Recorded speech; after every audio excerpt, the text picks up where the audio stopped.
প্রিয় শিক্ষার্থীবৃন্দু, অনলাইন ক্লাসে সবাইকে স্বাগত জানাচ্ছি।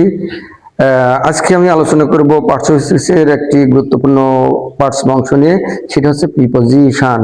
প্রিপজিশনের ব্যবহার থাকে এখানে, বিশেষ করে চাকরি পরীক্ষায় প্রিপজিশন এবং সিম্পল প্রিপজিশনের ব্যবহার থাকে।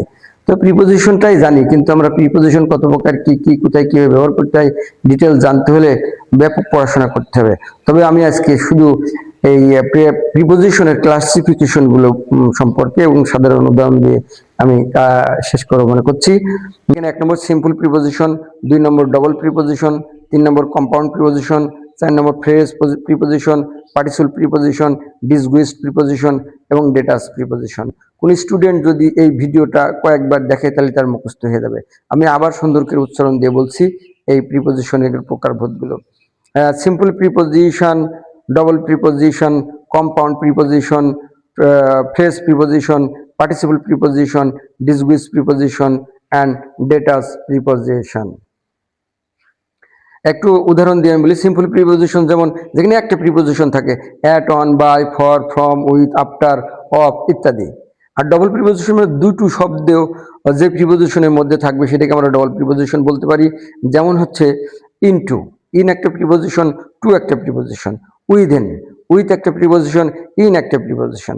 এইরকম দুইটা প্রিপজিশন থাকলে একই সঙ্গে আমরা সেটাকে কি বলবো, ডবল প্রিপজিশন। তারপরে কম্পাউন্ড প্রিপজিশন, যেখানে কমপক্ষে দুটোর বেশি প্রিপজিশন থাকবে সেটাকে আমরা কমপ্লিট বা কম্পাউন্ড বা কমপ্লেক্স প্রিপজিশনও বলতে পারি।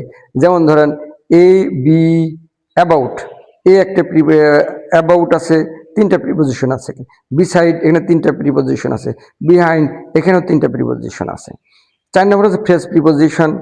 এই প্রিপজিশনটা আসলে ওর সাথে কিছু শব্দ, প্রিপজিশন সহ কিছু শব্দ দেওয়া থাকে, এটাকে আমরা ফ্রেজ প্রিপজিশন বলি।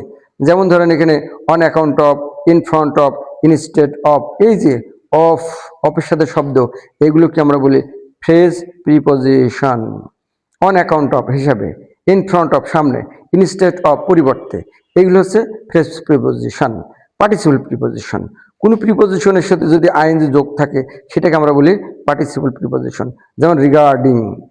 তারপরে ডিসগুইসড প্রিপজিশন, যে প্রিপজিশন দেখাই যায় না, ছদ্মবেশে থাকে, সেই প্রিপজিশনগুলোকে আমরা কি বলি, ডিসগুইসড প্রিপজিশন। যেমন হান্টিং, এই হান্টিং এ আগে কিন্তু অন আছে, এটাকে বলা হচ্ছে ডিসগুইসড প্রিপজিশন।